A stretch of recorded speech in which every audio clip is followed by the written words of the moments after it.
నేడు phone tapping కేసులో SIT విచారణకు బీఆర్ఎస్ వర్కింగ్ ప్రెసిడెంట్ కేటీఆర్ హాజరు కానున్నారు. నార్సింగ్లోని టెంపుల్ ట్రీ విల్లా కేటీఆర్ నివాసానికి ఉదయం 8 గంటలకు హరీష్ రావు వెళ్లనున్నారు. ఉదయం 9 గంటలకు తెలంగాణ భవన్ కు కేటీఆర్ హరీష్ రావు వెళ్లనున్నారు. 10 గంటలకు తెలంగాణ భవన్ లో మీడియాతో కేటీఆర్ మాట్లాడిన అనంతరం జూబ్లీహిల్స్ పోలీస్ స్టేషన్లో సిట్ విచారణకు హాజరు కానున్నారు.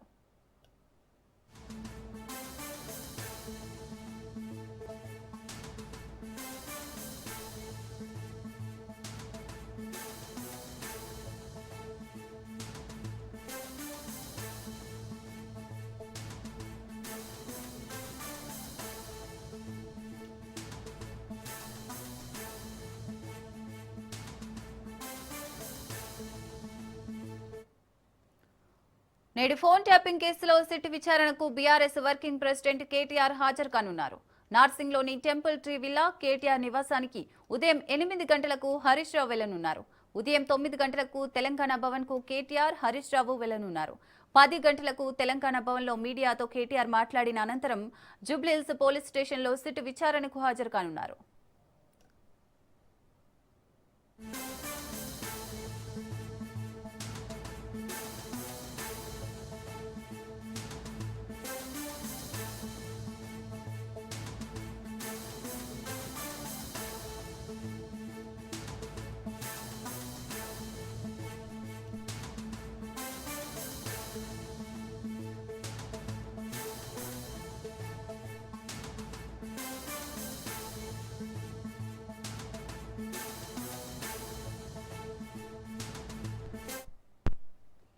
రైట్, కేటీఆర్ విచారణకి సిట్ విచారణకు సంబంధించి డీటెయిల్స్ ఇవ్వడానికి తెలంగాణ భవన్ నుంచి అలాగే కేటీఆర్ హోమ్ నుంచి మా ప్రతినిధులు అయితే సిద్ధంగా ఉన్నారు. ప్రజెంట్ తెలంగాణ భవన్ లో సైదులు సిద్ధంగా ఉన్నారు. సైదులు, అక్కడ సిచ్యువేషన్ ఏ విధంగా ఉంది? ఎంతమంది కార్యకర్తలు నాయకులు అక్కడికి చేరుకున్నారంటారు?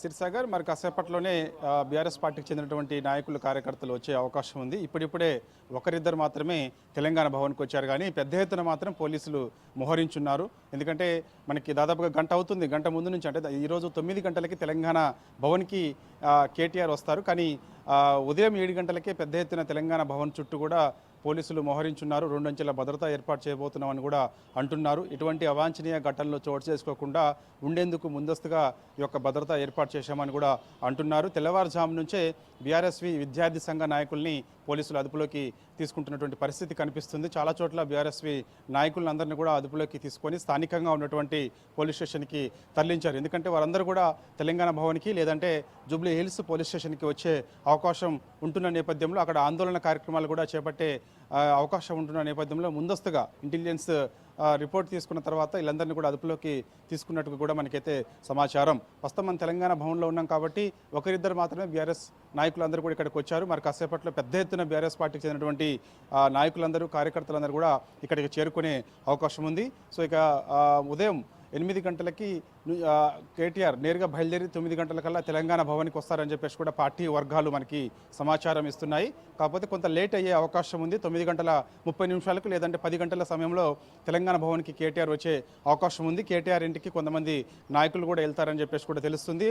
హరీష్ రావు ఇప్పటికే తన నివాసం నుంచి బయలుదేరి నార్సింగ్లో ఉన్నటువంటి టెంపుల్ ట్రీ ఇల్లా లో ఉన్నటువంటి కేటీఆర్ నివాసానికి వెళ్ళే అవకాశం ఉంది. సో ఆయన కాసేపట్లో బయలుదేరతారని చెప్పేసి కూడా పార్టీ వర్గాల ద్వారా సమాచారం. ఆయనతో పాటుగా బీఆర్ఎస్ పార్టీకి చెందినటువంటి నాయకులందరూ కూడా అక్కడికి చేరుకునే అవకాశం ఉన్న నేపథ్యంలో కొంత మనకి అక్కడ నుంచి ఇక్కడికి తెలంగాణ భవన్కి రావడానికి లేట్ అయ్యే అవకాశం అయితే చాలా స్పష్టంగా కనిపిస్తుంది. 9 గంటలకల్లా తెలంగాణ భవన్కి కేటీఆర్ వస్తారని చెప్పినప్పటికీ కూడా కొంత లేట్ అవుతుంది. 10 గంటలకి తెలంగాణ భవన్కి కేటీఆర్ వచ్చే అవకాశం అయితే కనిపిస్తుంది. పెద్ద ఎత్తున పోలీస్ బలగాలన్నీ కూడా ఇక్కడ మోహరించున్నాయి. ఆల్రెడీ తెలంగాణ భవన్ బయట, అదేవిధంగా మనకి పోలీస్ కమాండ్ కంట్రోల్ వైపు ఉన్నటువంటి గేటు వైపు కూడా పెద్ద ఎత్తున పోలీస్ బలగాలు మోహరించున్నాయి. ఎందుకంటే మొన్న హరీష్ రావు విచారణకి హాజరవుతున్న నేపథ్యంలో మొత్తం ఇక్కడ మనకి తెలంగాణ భవన్ ముందు పెద్ద ఎత్తున ట్రాఫిక్ జామ్ తలెత్తింది. వాటితో పాటుగా పెద్ద ఎత్తున కార్లన్నీ కూడా హరీష్ రావు కాన్వాయ్ వెంట వెళ్ళే అవకాశం ఉన్న నేపథ్యంలో వాటి అన్నింటిని కూడా ఆపేశారు. ట్రాఫిక్ సమస్య తలెత్తే అవకాశం ఉంటున్న నేపథ్యంలో అందుకు ఈరోజు కూడా కేటీఆర్ విచారణకి హాజరవుతున్న నేపథ్యంలో పెద్ద ఎత్తున కేటీఆర్ కాన్వాయ్తో పాటుగా మిగిలిన వాహనాలన్నీ కూడా వెళ్ళే అవకాశం ఉంటున్న నేపథ్యంలో వాటన్నిటిని కూడా ఆపేసే ప్రయత్నంలో భాగంగానే ఈ యొక్క పోలీస్ బలగాలు ఇక్కడ మోహరించి ఉన్నట్లు మనకి తెలుస్తుంది. ఎందుకంటే మనకి ట్రాఫిక్ సమస్య ముఖ్యంగా ఎందుకంటే 10 గంటల 30 నిమిషాల సమయంలో గ్రేటర్ హైదరాబాద్ పరిధిలో ట్రాఫిక్ సమస్య మరింత ఎక్కువగా ఉంటుంది. ముఖ్యంగా మనకి జూబ్లీ హిల్స్, అదేవిధంగా జూబ్లీ హిల్స్ చెక్ పోస్ట్, మాదాపూర్, హైటెక్ సిటీ ఇలాంటి ప్రాంతాలలో ట్రాఫిక్ సమస్య ప్రధానంగా ఉంటుంది. కాబట్టి సో ఆ సమస్య మరింత తలెత్తే అవకాశం ఉంటున్న నేపథ్యంలో ఓన్లీ కేటీఆర్ వెహికల్ మాత్రమే పంపించే అవకాశం ఉంటుంది. కాబట్టి మిగిలిన వాహనాలన్నీ కూడా ఆపేసే అవకాశం ఉంటుంది. కాబట్టి అందుకు పెద్ద ఎత్తున పోలీస్ బలగాలన్నీ కూడా ఇక్కడ మోహరించినట్లు మనకైతే తెలుస్తుంది. కాబట్టి ఇప్పటికే ఈ యొక్క కేసుకి సంబంధించి దఫాలుగా బీఆర్ఎస్ పార్టీకి చెందినటువంటి నాయకుల్ని విచారించారు. మొదటిసారి నకరికల్ మాజీ ఎమ్మెల్యే చిరుమర్తి లింగేని కూడా ఈ కేసు విషయంలో, ఎందుకంటే మునుగోడు ఉప ఎన్నిక జరుగుతున్నప్పుడు ఫోన్ ట్యాపింగ్ జరిగిందంటే ఆరోపణలు వచ్చాయి. సో అప్పుడు ఆయన నకరికల్ ఎమ్మెల్యేగా ఉన్నప్పటికి కూడా మునుగోడు ఇన్ఛార్జిగా పనిచేశారు. అంటే ఆయనతో పాటు అనేక మంది ఎమ్మెల్యేలు ఉన్నప్పటికీ కూడా ప్రధాన ఆరోపణ చిరుమర్తి లింగయ్య పైన కూడా వచ్చింది కాబట్టి సో అప్పుడు కూడా ఆయనని విచారణ చేశారు. తర్వాత ఇక బీఆర్ఎస్ పార్టీ కీలక నేతలకి నోటీసులు ఇచ్చుకుంటూ సిట్ వస్తుంది. సో దానిలో భాగంగా మాజీ మంత్రి హరీష్ రావుకి మొన్న సిట్ అధికారులు నోటీసులు ఇచ్చి విచారణకి పిలిచారు. 7 గంటల పాటు విచారణ చేశారు. సో ఈరోజు మళ్ళీ కేటీఆర్కి నిన్న నోటీసులు ఇచ్చి ఈరోజు 11 గంటలకి విచారణకి రమ్మన్నారు. కాబట్టి సో ఆయన కూడా ఈరోజు విచారణకి హాజరయ్యే అవకాశం అయితే ఉంది. కానీ ప్రధానంగా మాత్రం బీఆర్ఎస్ పార్టీ లీగల్ టీం ఒక డిమాండ్ చేస్తూ ఉంది. సాయంత్రం 4 గంటల వరకు మాత్రమే విచారణ చేయాలి, కానీ 6, 7, 8, 9 గంటల వరకు కూడా విచారణ చేసేలా సిట్ అధికారులు ఉంటున్నారు. ఇది సరైనది కాదని చెప్పేసి కూడా వాళ్ళు అంటున్నారు. కాంగ్రెస్ చట్టాన్ని అమలు చేస్తామంటే ఊరుకునేది లేదని చెప్పేసి కూడా బీఆర్ఎస్ పార్టీ లీగల్ టీం చెప్తూ వస్తుంది. కాబట్టి సాయంత్రం 4 గంటల వరకే కేటీఆర్ని విచారణ చేయాలని చెప్పేసి కూడా ప్రధానంగా BRS party legal team demand చేస్తుంది. కాబట్టి చూడాలి. ఇంకా మనం ఇక్కడికి వచ్చిన తర్వాత తెలంగాణ భవన్కి వచ్చిన తర్వాత తెలంగాణ భవన్లో సిట్ విచారణకి హాజరయ్యే ముందు కేటీఆర్ మీడియాతో మాట్లాడతారు. మీడియాతో ఏ అంశాలు మాట్లాడతారనేది కూడా కొంత ఆసక్తి. ఇప్పటికే దీనిపైన నిన్న సిరిసిల్ల తెలంగాణ భవన్లో కేటీఆర్ స్పందించారు. ఖచ్చితంగా ఇది ఒక దురుద్దేశంతో నోటీసులు ఇచ్చారు నాకని చెప్పేసి కూడా ఆయన అన్నారు. కాబట్టి ప్రజలు అన్నీ గమనిస్తూనే ఉన్నారు. ఫోన్ ట్యాపింగే జరగలేదు, ఫోన్ ట్యాపింగ్ జరిగినట్టు ఆధారాలే లేవు. సుప్రీంకోర్టు చాలా స్పష్టంగా చెప్పినప్పటికి కూడా కావాలని సిట్ ఏర్పాటు చేసి ఈ విధంగా మా పార్టీ నాయకులకు డైవర్ట్ పాలిటిక్స్లో భాగంగా మాత్రమే మున్సిపల్ ఎన్నికల నోటిఫికేషన్ దగ్గర పడుతున్న వేళ ఈ విధంగా డైవర్ట్ పాలిటిక్స్కి కాంగ్రెస్ పార్టీ పాల్పడుతుంది. ఎందుకంటే రేవంత్ రెడ్డి దావోస్ పర్యటనకి వెళ్ళినప్పటికీ, దావోస్ నుంచి అమెరికా వెళ్ళినప్పటికీ కూడా ఆయన వచ్చేందుకు మరో వారం రోజులు సమయం పడుతుంది. కాబట్టి అందుకు తన యొక్క పదవి పోకుండా ఉండేందుకు ఇలాంటి ట్రిక్స్ ఉపయోగిస్తున్నాడని చెప్పేసి కూడా రేవంత్ రెడ్డి పైన కేటీఆర్ ఆరోపణలు చేయడం జరిగింది. కాబట్టి ఖచ్చితంగా నేను విచారణకి హాజరవుతాను, న్యాయ వ్యవస్థ పైన నాకు నమ్మకం ఉంది, చట్టాన్ని గౌరవిస్తానని చెప్పేసి కూడా ఆయన నిన్న చెప్పడం జరిగింది. దానిలో భాగంగానే నేను ఆయన ఎర్రవల్లి వ్యవసాయ క్షేత్రం నుంచి బయలుదేరి రాత్రి 11 గంటల సమయంలో నార్సింగ్ తన నివాసానికి చేరుకున్నారు.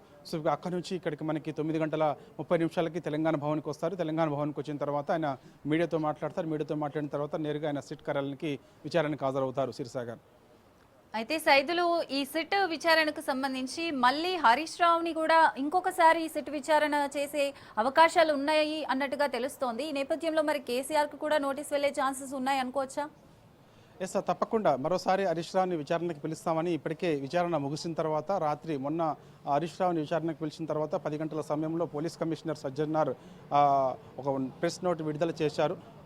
అమెరికా పర్యటన హరీష్ రావు కుమారుడికి ఉన్న నేపథ్యంలో రిక్వెస్ట్ చేశారు. కాబట్టి మేము విచారణ ముగించాము, మరోసారి హరీష్ రావుకి నోటీసులు ఇస్తాము, విచారణకు పిలుస్తామని చెప్పేసి కూడా ఆ రోజు చెప్పారు. కాబట్టి సో కేటీఆర్ విచారణ ఈరోజు ముగిసిన తర్వాత మరొకసారి హరీష్ రావుని పిలుస్తారని చెప్పేసి కూడా మనకి విశ్వసనీయ సమాచారం. లేదంటే కేసీఆర్ని కూడా మరోసారి పిలుస్తారని అంటున్నారు.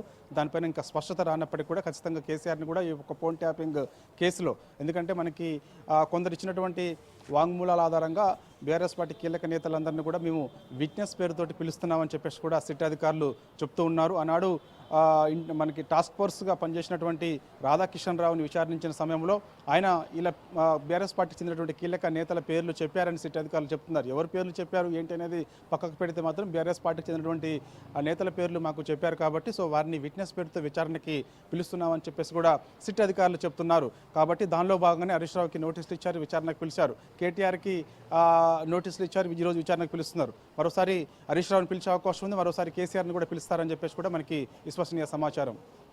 Right, thank you Saidulu.